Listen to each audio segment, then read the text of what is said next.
me tell you something plainly, and I want you to hear me well. The world has changed, but people haven't nearly as much as we pretend.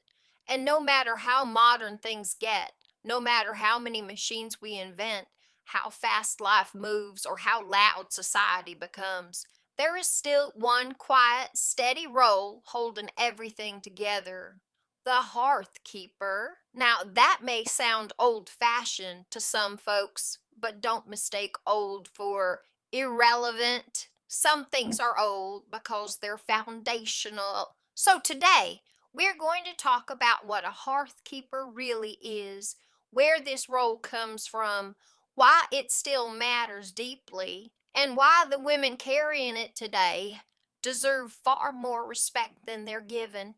But before we get into that, I just want to say hi. I'm JoJo's AI avatar. JoJo is a Gen X mom and grandma who spent decades taking care of her home and her people, learning what actually works in real life, not just what sounds good online. Around here, she believes experience matters, common sense still counts, and you don't have to be perfect to do things well. So, whether we're talking about something simple or something complicated, I'm just here to share what she's learned along the way. All right, now let's get back to what we were talking about. Back in earlier times, the hearth wasn't just a cozy little fireplace for decoration. It was the center of the home. It's where food was cooked. It's where warmth came from. It's where people gathered at the end of a long day. If the hearth went cold, the home struggled. And the hearth keeper, traditionally the woman of the home, was the one who made sure that never happened. She kept the fire going. She prepared the meals. She created a place where people could rest, recover, and belong. But listen carefully. Her job was never just physical. She wasn't just tending a fire. She was tending people. She was managing the rhythm of the household, the emotional tone, the sense of stability. A good hearth keeper didn't just run a home, she made it livable. Every civilization that has ever lasted understood this role. From rural homesteads to early towns, the survival of the family unit depended on someone anchoring the home. Men often worked outward, building, hunting, trading, farming. But someone had to work inward, maintaining the environment that allowed life to continue in a steady, sustainable way. That inward work wasn't lesser, it was essential, because you can build the biggest, strongest structure in the world. But if the foundation is unstable, it won't stand for long. In the same way, when there's no peace, no nourishment, no order at the foundation of a home, everything built on top of it eventually begins to fall apart. The hearth keeper was the quiet force that made everything else possible. And the truth is, society has always depended on that work, even when it failed to properly recognize it. Now, here's where people get it twisted. They think because we have grocery delivery, washing machines, and meal planning apps, that the role of the hearth keeper is somehow outdated. That couldn't be further from the truth. All we've done is change the tools. We have not removed the need. Homes still need order, food, care, emotional stability, consistency. Children still need a steady environment to grow. Adults still need a place to land that isn't chaotic or demanding. And if no one is intentionally maintaining that, you feel it. You feel it in the stress. You feel it in the clutter. You feel it in the constant sense of being behind. A home does not run on autopilot.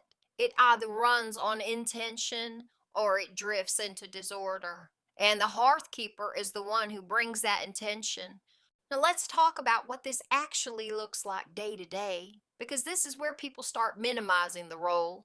They think it's just cleaning, just cooking, just staying home. But that tells me they don't understand the depth of what's happening. A true hearth keeper is managing the flow of meals, the rhythm of the day, the cleanliness and functionality of the home, the emotional atmosphere, the needs of each person inside that home. She's noticing what needs to be done before it becomes a problem. She is creating systems, whether she calls them that or not, that keep things moving. She's making 100 small decisions every single day that nobody else even sees. And most importantly, she is creating a space where people can live, not just survive. That kind of work is not mindless. It requires awareness, discipline, adaptability, and a whole lot of patience. Now, I'm going to say something that might step on a few toes, but it needs to be said. Modern society has done a poor job supporting the very people holding homes together. Stay at home mothers, housewives, homemakers. These women are often treated like they're doing less, when in reality, they're carrying one of the most constant demanding roles there is, not physically, but emotionally and mentally. There's no clocking out, no clear finish line, no performance review, and far too often, no real appreciation. Instead, they're handed unrealistic expectations, perfect homes, perfect routines, perfect children, perfect relationships, all while being told in subtle and not so subtle ways that what they're doing isn't enough, that it's not important, that it's somehow less valuable than work outside the home. And that right there is a lie, because when the home falls apart, everything else starts to strain.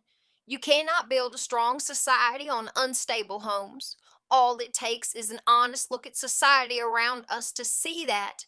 Once we started pushing women out of the home to chase money instead of tend the hearth, society has only gotten weaker and worse. So, what do we do with all this? Well, first, we tell the truth. We stop pretending this role is small. We stop dismissing it as unskilled, and we start recognizing it for what it actually is: foundational work. Second, we simplify. A hearthkeeper doesn't need to be perfect. She doesn't need to run her home like a magazine spread. She needs realistic systems, steady habits, and a mindset that prioritizes function over appearance, because the goal is not perfection. The goal is a home that works, a home that supports the people inside it.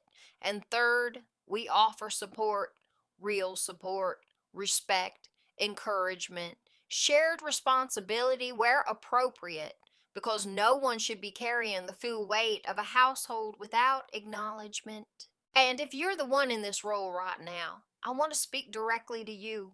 You are not just anything. You are maintaining something that cannot be replaced by technology or outsourced without consequence. You are shaping the daily experience of the people in your home.